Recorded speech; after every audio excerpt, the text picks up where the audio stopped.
Super salutations, my children! You know, we spend so much time talking about Batman that we rarely ever get to see some supernatural action from his bestest buddy in the world, Superman! So, let's see how the Man of Steel fares against our beloved horror icons, shall we?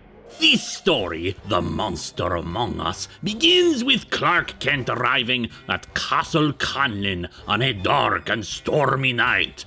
Although he had dealt with the stormy thanks to being Superman, he and Lois Lane are doing a story on a seance in the castle. It is the 50th anniversary of the death of a Roland Randall, a mystic who had promised to return from death on said 50th anniversary. The seance begins with their medium, Cassandra Kraft, who speaks with his voice and yells that they must not interfere, that he is the only thing holding them back. The good Mr. Kent also notices that the storm has returned, despite him blowing it miles away. Oh, Superman, do you really think the conventions of the genre bow to your powers? The night and the storm belong to horror. He leaves to investigate two figures he spots in the clouds.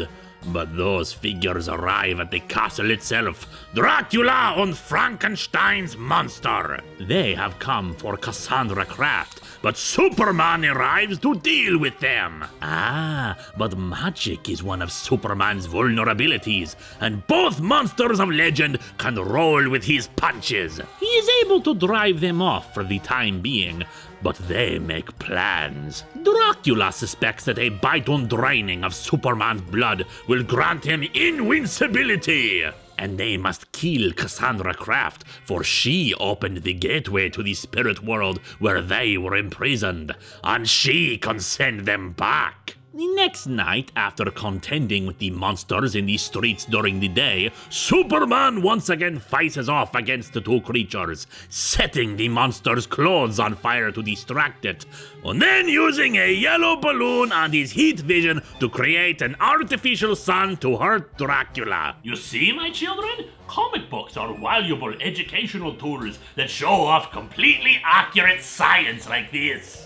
However, to undermine Superman's imaginative ingenuity, a deus ex machina arrives to dispatch of the movie monsters, the Phantom Stranger. By just waving his cloak in front of them, they are sent back to the spirit world where they came from.